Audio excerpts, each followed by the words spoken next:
সম্মানিত দর্শক শ্রোতা, আসসালামু আলাইকুম।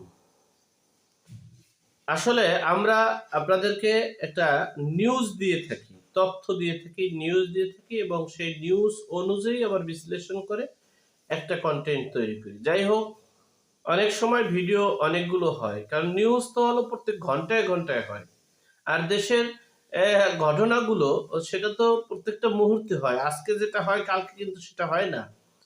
তো অনেকে অনেক সময় অনেক রকমের মন্তব্য করে থাকে। যাই হোক, আজকের মূল বিষয়টা হচ্ছে সমন্বয়কারী বৈষম্য বিরোধী ছাত্র এবং কিংস পার্টির সাথে এক রীতিমতো যুদ্ধ শুরু হয়ে গেছে এবং 15 জনই মানে হাসপাতালে আছেন এবং 7 জনকে গ্রেপ্তার করেছে। সে বিষয়ে আপনাদের সাথে সংক্ষেপে আলোচনা করছি। দেখেন, এই ছাত্র জনতা, এই বৈষম্য বিরোধী ছাত্র সমন্বয়কারী, এই সমন্বয়কারী এবং বৈষম্য বিরোধী ছাত্রদের প্ল্যাটফর্মেই এই অন্তর্বর্তীকালীন সরকার, ছাত্র জনতার সরকার, সেখানে সেই সরকারের মদদে দেশি বিদেশি চক্রান্তে এবং তাদের টাকা কোথার থেকে আসে ইতিমধ্যেই বলেছেন যে অন্যান্য রাজনৈতিক দলগুলো বলুক আগে তারা তারা কোথা থেকে টাকা পায়।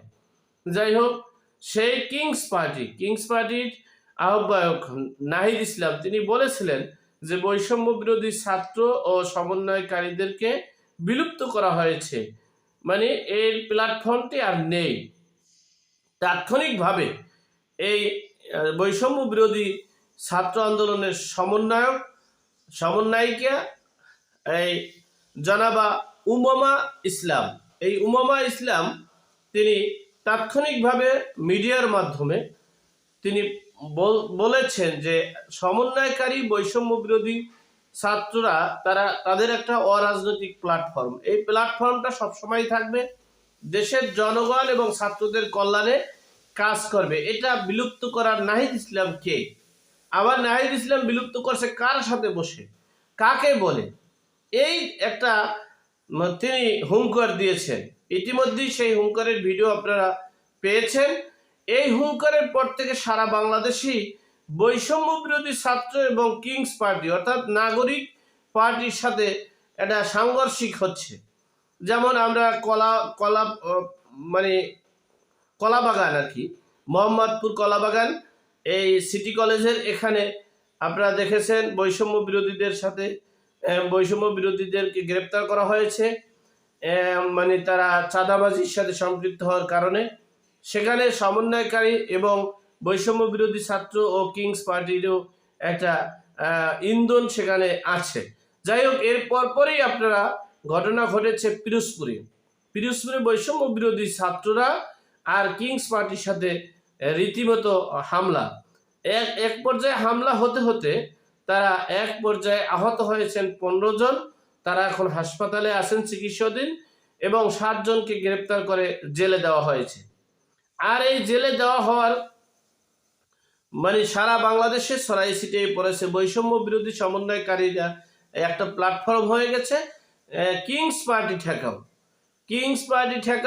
কিংস পার্টি বলতে তারা আমাদের প্ল্যাটফর্মে থেকে, আমাদের জায়গায় থেকে তারা আজকে কিংস পার্টি হয়েছে, উপদেষ্টা হয়েছে, তারা আজকে বড় রাজনীতিবিদ হয়েছে, তারা প্রধানমন্ত্রী হবে।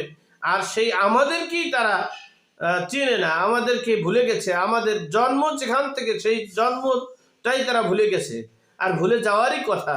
আপনারা জানেন না, যারা দেশের কথা মনে থাকে না, যারা 1971-এর কথা, যে দেশ জন্ম হয়েছে, যে দেশের, স্বাধীন দেশের আমরা বাসিন্দা, সেই দেশটাকেই আমরা অস্বীকার করছি, সেই স্বাধীনতাকে আমরা অস্বীকার করছি, সেই মুক্তিযোদ্ধাকে আমরা অস্বীকার করতেছি। আর আপনারা বৈষম্য বিরোধী ছাত্র সমন্বয়কারী, এটা তো কোনো প্রশ্নই আসে না। এটা তো যখন তখন আপনাদেরকে ছুঁড়ে ফেলে দিতে পারি। আর নাহিদ ইসলাম সেই যখন তখন হুট করে মানে প্রশাসনের ডেকে সংবাদ সম্মেলন করে তাদেরকে বিলুপ্ত করে দিয়েছেন। সে উমামা তিনি কঠিন হস্তে এবং সারা বাংলাদেশই এটা ছড়াই দিয়েছেন যে নাহিদ ইসলাম এটাকে বিলুপ্ত করার কেউ নয়, এটা রাজনৈতিক প্ল্যাটফর্ম। এখানে অরাজনৈতিকভাবেই দেশের সকল মানে দেশ পরিচালনার জন্য এবং ছাত্রদের অধিকার আদায়ের জন্য এই প্ল্যাটফর্ম থাকবে। যাই হোক, সর্বোপরি কথা হলো সামনে আরো অনেক খেলা আছে। কেবলমাত্র খেলা 24 ঘন্টার এই প্রায় 30 ঘন্টা হয়েছে শুরু, সামনে আরো খেলা দেখতে পারবেন। আল্লাহ আমাদের সকলকে সঠিক জ্ঞান দান করার তৌফিক দান করুক, আমিন। আসসালামু আলাইকুম।